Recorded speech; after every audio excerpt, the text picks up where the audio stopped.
What's cracking, YouTube family? It's a baby mama's favorite cousin T-Taw. And today we have the answer. Okay.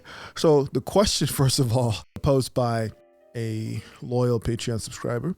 The question is, what is the difference between a dime piece and a baddie? And I think, this is a great topic to address, because we talk so much about reclaiming or rebalancing the definition of beauty in terms of the feminine aesthetic. Okay. And so when we talk about the definitions, as we get into this particular discussion, we first have to reiterate what the House of Technicians definition of dime piece is. And that simply is the popularized perception of the feminine ideal. Okay. So I'll definitely link down below the more expansive dive I've done on this particular topic. But for the sake of this conversation, the difference between a dime piece and a baddie, quote unquote, I'm going to also present what I believe the definition of a baddie is. And that simply is a commodified meme of what a post-feminine woman presents as. Okay. So in essence, if the dime piece is the 9/10, and when we go into what qualifies, what aesthetic, what presentation qualifies as a dime, we can just basically present it like this. Dimes are developed natural 9/10s that are refined via a system to highlight and accentuate their presentation. Dimes are known for their grace, poise, and congeniality. Okay, that's why we have the echelon of dime pieces. And as a matter of fact, we're going to use that particular echelon for today's conversation. In particular, first sort of rung of the echelon of dime pieces. So we're going to compare a pedestrian dime, or the echelon, the fifth echelon of dime pieces, to a prototypical baddie. And so let's look at the contrast between the definitions and the explanation of what a dime piece is and what this explanation of a baddie is. So remember, dimes are developed.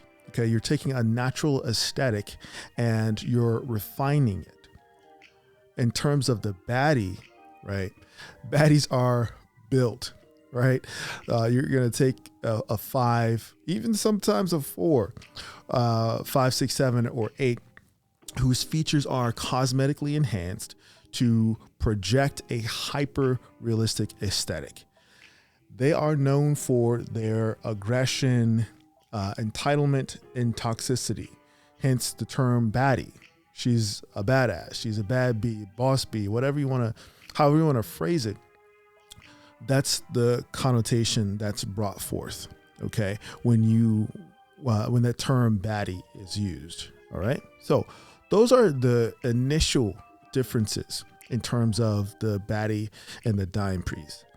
And so for today's presentation, we're going to use these two examples readily available on the internet. Like I said, I always try to use public figures when doing these case studies, because I like to provide a reference link, and the reference link that I'm going to use will be provided on the Patreon side as opposed to the YouTube side, just to give a broader reference point. So I wanted to make sure that I gave it the House of Technicians sort of evaluation. And of course, we use the universal evaluation, which is, which is provided by the Miss Universe competition. I think it's probably the standard measurement or way of measuring the feminine aesthetic. Okay, so here's the first example of the dime pieces casual evening and swim presentation. Okay, and here, as a comparison, is the baddie. the Baddies casual evening and swim presentation. Now, gentlemen, of course, it's not even close. All right. Off the bat, you've got what is referred to as the Baddie starter kit here. And like I said, it's a social meme to the point where people actually trade the elements of this aesthetic around online. And incidentally, if you were to type in and search Dyme piece starter kit, you will not be able to find anything. You will not be able to find a memeified version of these of elements that are you can put together to get a Dyme piece. It just does not exist. That shows you that this is something that is a natural occurrence, which makes it rare. Okay. That's another distinguishing factor between an actual Dyme piece and a baddie. The whole aesthetic and the notion of a baddie came about because women wanted to flatten the SMV scale, which, as we know, gentlemen, is a vertical scale. Okay. The example that we have posted on the screen right now, it's just an example of how the SMV vertical scale works in contrast to sort of leveled or flattened baddie spectrum. So this particular graphic is based on, of course, your copy of the Seduction Scriptures, because of course you have your copy of the Seduction Scriptures. Why wouldn't you have it? If you do not, click the link below. You can get your own personal copy, including an autographed copy if you would like.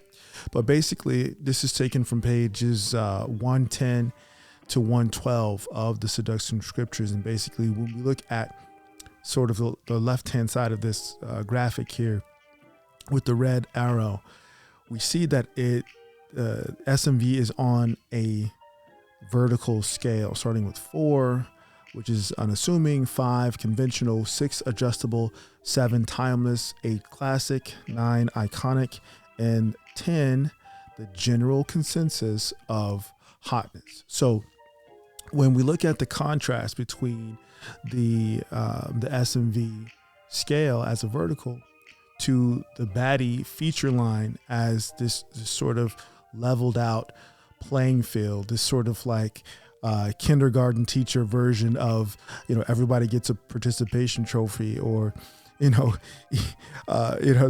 Pee Wee football league ran by the soccer moms, that wants everybody to get a chance to score a goal.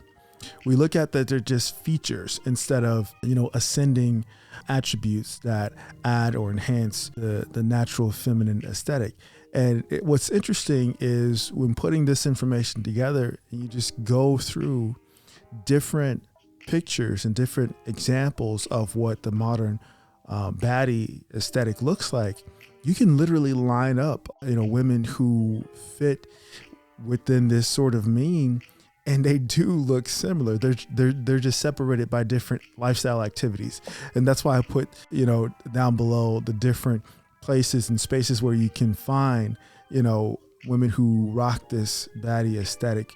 For example, the gym baddie, the work baddie, the travel / flued out baddie, the boss baddie, of course, the date night baddie, and the sugar baby baddie. So these are just, features on a spectrum instead of having an ascending scale that creates a vertical line between, what starts out as unassuming, going all the way up to the general consensus of what is considered hotness. So, gentlemen, let's be clear in putting this together to answer the question that someone had. I think it was a great question, what the difference is between a Dyme piece and a baddie. Let's just be clear.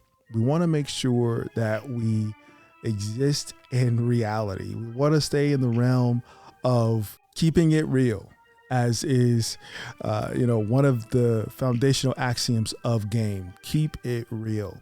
Not to say that baddies are not attractive. Let's be clear. There are plenty of women who put on this particular aesthetic for whatever reason, they want to play with that look and see what it does for them. You know, maybe they're trying out a different aesthetic that they want to experiment with. But keep in mind, at the end of the day, the dime piece and the baddie, they do not occupy the same space. Okay, so hopefully that answers your question in terms of what the difference is between the dime piece and the baddie. If you have any thoughts, ideas, comments, or if you've encountered your share of baddies and even dime pieces, leave those comments down below. And as always, this is your man, Cousin T, aka the Alpha Wingman, saying stay sharp and mission focused. Later.